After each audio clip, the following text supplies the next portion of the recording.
क्या है।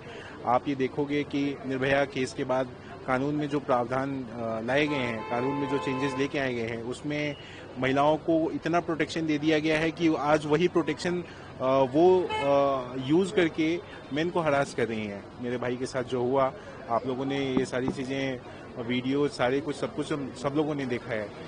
आप लोग ही तय करें कि कौन सही है कौन गलत है। मैं सुप्रीम कोर्ट ऑफ इंडिया और प्रेसिडेंट ऑफ इंडिया से एक बार लगाता हूं कि वो अपने मेरे इस भाई के वीडियो पे और चीज़ों पे संज्ञान लेते हुए अपनी तरफ से कुछ एक्शंस लें और इस चीज़ों का जो सही है और उसके ऊपर जो है वो विचार करें कि क्या सही है और क्या गलत है, और हमारे भाई को जस्टिस दिलवाने की कोशिश करें। देखिए, इसके अंदर में एक तो डेथ नोट है, उसके अलावा वीडियो है, इन सारों की जांच पुलिस कर रही है। क्या इसके अलावा भी परिवार के पास कुछ ऐसे सबूत हैं जो उनके इस क्लेम को, उनको बहुत ज़्यादा हैरास किया गया, उसको प्रूव करते हैं?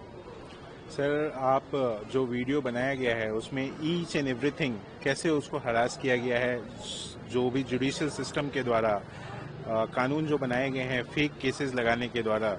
आप सुप्रीम कोर्ट ऑफ इंडिया के अगर जजमेंट को सुनोगे तो उसमें भी ये कहा गया है कि 498 के जो केसेस हैं वो 98% केसेस जो हैं वो फेक लगाए जा रहे हैं। तो क्या हमारे इस देश में कोई कानून है जो मेंस को प्रोटेक्ट करता हो? कोई इस देश में कोई कानून नहीं है जो मेंस को प्रोटेक्ट करता है।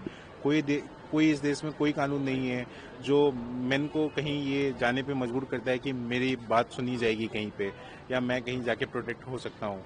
मेरे भाई ने जान दे के ये सिस्टम को जगाने की कोशिश की है कि इस सिस्टम में जो फ्लॉज हैं उसको ठीक किया जाए। जैसे भगत सिंह ने अपनी जान की कुर्बानी दी थी, उससे लोगों को जगाया था। तो मुझे लगता है कि मेरे भाई ने भी इस देश में लोगों को जगाया है, तो उसके साथ भी न्याय होना चाहिए। मैं ये कह सकता हूँ। कैसे परस्यू करेंगे आप लोग इस केस को?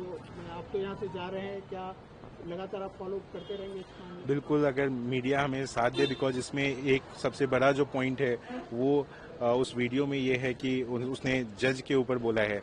तो मैं मीडिया से ये दरखास्त करता हूँ कि मीडिया का मतलब इस बात पे ना आ जाए या इस प्रेशराइज ना किया जाए उनको किसी तरह से कि जज है तो उसके ऊपर कैसे केस किया जा सकता है। बिकॉज जज के ऊपर केस करने में शायद पुलिस वाले भी डर रहे होते हैं कि जज के ऊपर वो उनको परमिशन चाहिए होती है और समथिंग लाइक दैट।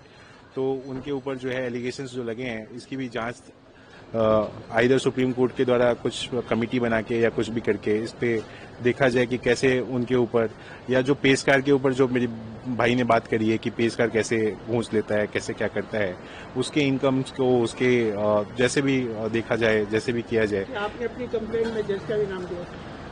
सर, मैंने जो वीडियो देखे हैं उसके बाद मुझे पता चला, बिकॉज मुझे ये सारी चीज़ें जो थी वो जो लोगों को पता थी उस तरह से मैंने सारी चीज़ें अभी प्रोसीड की है। बाकी जो भी चीज़ें होंगी वो मैं फर्दर इन्वेस्टिगेशन में बात करूंगा। आपने पुलिस को दी क्योंकि आप इस पूरे मामले के अंदर में कंप्लेनेंट आप हैं जी, तो क्या आपने उसके अंदर में जज का नाम भी मेंशन किया? मैं आपके सामने में क्या कंप्लेंट मैंने की है क्या नहीं की है वो आपके सामने में नहीं बता सकता हूँ। जो भी चीज़ें होंगी भाई कोर्ट के थ्रू होगी, वो कोर्ट के थ्रू में सारी चीज़ें आपके सामने में प्रेजेंट हो जाएंगी।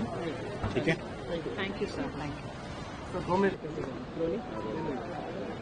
सर। FIR अब जो है रजिस्टर हो चुका है, पुलिस बोल रही है एक टीम को यूपी के लिए भी भेज दिया गया। सर, आप पूरे इस चीज़ को, इन्वेस्टिगेशन को किस तरीके से देख रहे हैं सर, और आपकी डिमांड क्या है?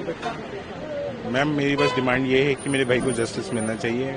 मुझे और कोई सिस्टम से ये अपेक्षा है कि मेन के लिए भी कोई कानून आए। जो मेरे भाई के साथ हुआ वैसे बहुत सारे लोगों के साथ इस देश में हो रहा है, उस चीज़ को गवर्नमेंट ऑफ इंडिया समझे। एक मेन की लाइफ भी एक उतनी इम्पोर्टेंट है जितनी एक फीमेल की लाइफ है।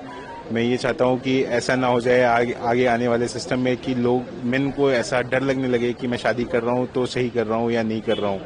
उसको ये डर ना मिले कि क्या मैं ऐसा तो नहीं है कि मैं सिर्फ ATM मशीन बन के रह जाऊंगा, जो सिर्फ और सिर्फ जो है वो पैसा ही देना है। मैं पुलिस के इन्वेस्टिगेशन को मैंने अभी जस्ट जैसे बताया कि अभी तक कोई अरेस्ट नहीं हुआ है। मैंने एक फोटो आप लोगों के साथ शेयर किया है जिसमें मैंने बताया है कि कैसे एक महिला अगर सुसाइड करती है और without video, without suicide note, उसके एक्स बॉयफ्रेंड को इमीडिएटली अरेस्ट कर दिया जाता है। तो ये हमारे सिस्टम में फ्लॉज नहीं है तो क्या है, जेंडर बायसनेस नहीं है तो क्या है।